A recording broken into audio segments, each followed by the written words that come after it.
We've recently upgraded to EE Full Fibre 900, so today we've reviewed this broadband plan to see if it's any good, based on EE's speeds and consistency and their customer service, and we'll also assess the Wi-Fi router this plan comes with, and its value for money. But before we begin, thanks to 3 for sponsoring this video. Their 5G hub deals offer a simple, cheap way to get online at home, with fast download and upload speeds from our testing. So click the link in the description to the 3 home broadband coverage checker, and put in your postcode here to see if you can get their 5G hub deals at your address at the moment. And also in the description, click the link to the EE broadband deals page to see what prices they're offering on their 900 megabit deal when you're watching this.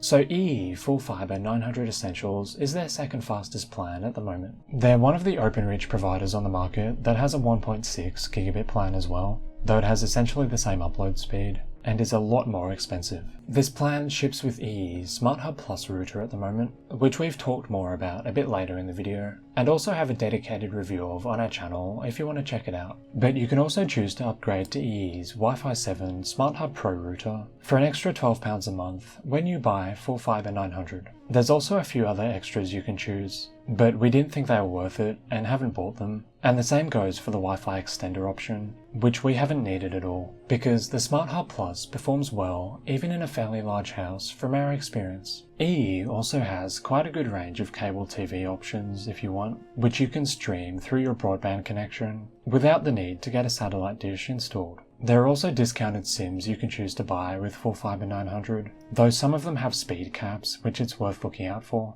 And you can also get a home phone service for an extra £5 a month at the moment, which isn't the case with some other full fibre broadband providers. It's also worth mentioning you can access upgraded EE SIMs on a more flexible basis. As an EE broadband customer, you can buy unlimited data SIMs for £10 a month on a rolling contract, anytime you want one, and they'll also upgrade existing EE mobile plans that you have to unlimited data.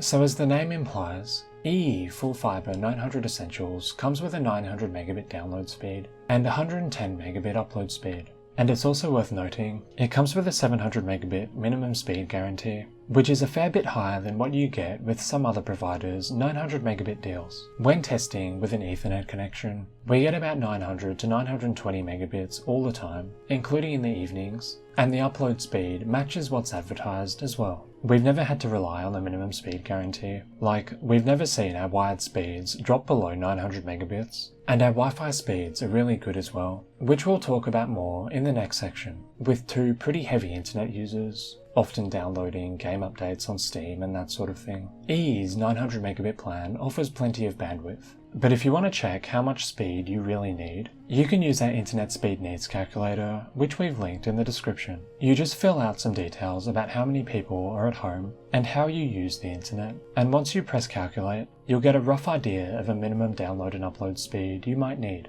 We think that for 99% of households, EE Full Fibre 900 offers more than enough bandwidth, and the speeds are really consistent from our experience, which is great. We've been really pleased with the performance of the EE Smart Hub Plus, especially from a Wi-Fi and speed point of view, but there are some downsides to this router. As you can see from this very basic sort of diagram, we have the router installed here by the front door, inside the house, shown by this red dot. At the first test location, shown by this blue square, we get the full speed on offer all of the time, because we're standing right by the router. But even here, upstairs, with a brick wall about here, and another wall about here as well, we still get speeds of more than 500 megabits per second. We can easily get really fast speeds throughout the whole house, with just the router and no mesh Wi-Fi system, which is really good. The absolute minimum we get upstairs is about 300 megabits, and our upload speed never really drops below 50, and we can even get good speeds outside on the opposite side of the house from the router. This test location here is in the garden, meaning that the signal is travelling a really long distance, through a brick wall about here, and another one on the back side of the house. And even at this location, we still get 200 to 300 megabits or more. This isn't a massive property, it's 4 bedrooms over 2 stories as I might have mentioned before, but it's not a tiny house either, and the garden is fairly big as well. The slight downside to the Smart Hub Plus is its software is a bit restricted, which is pretty typical for BT group routers. BT owns EE and PlusNet. They often have a lot of things restricted. For example, you can't change DNS on a router level, which might be a bit annoying for some people, but the software is still fairly intuitive to use, and we found it did a good job setting itself up out of the box, like choosing good Wi-Fi channels and that sort of thing, which was good to see. So really, we think the Smart Hub Plus is quite a good Wi-Fi router, and we don't really think it's worth paying for the £12 a month upgrade to the Smart Hub Pro, given its software is still locked down like the Smart Hub Plus.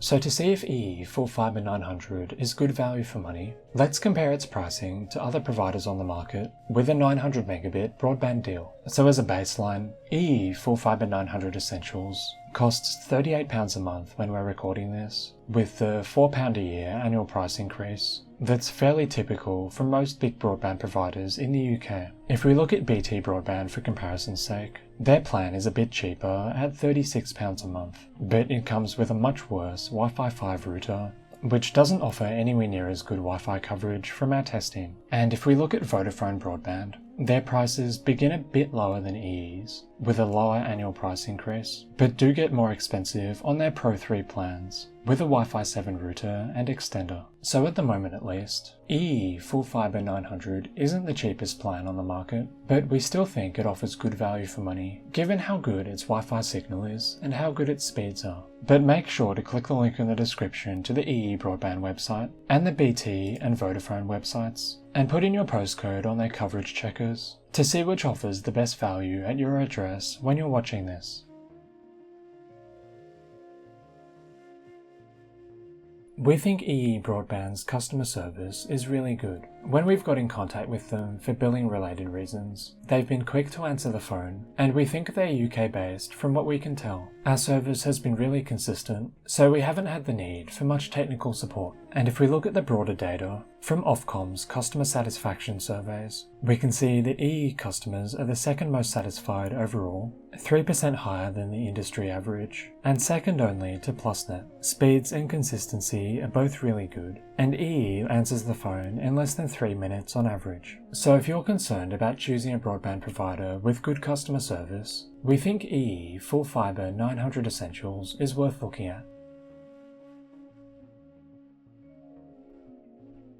We really like our EE broadband plan. The speeds are very consistent, and our Wi-Fi performance with the stock router is really good at long range. The plan is pretty good value for money given how consistent it is, and we think EE's customer service is quite good as well. So if you're considering buying EE Full Fibre 900, click the link in the description to the EE broadband website, and put in your postcode here to see what it costs when you're watching this. And if you have any questions about EE's 900 megabit deal, or about choosing a broadband plan more broadly, let us know in the comments, and we'll reply as soon as we can.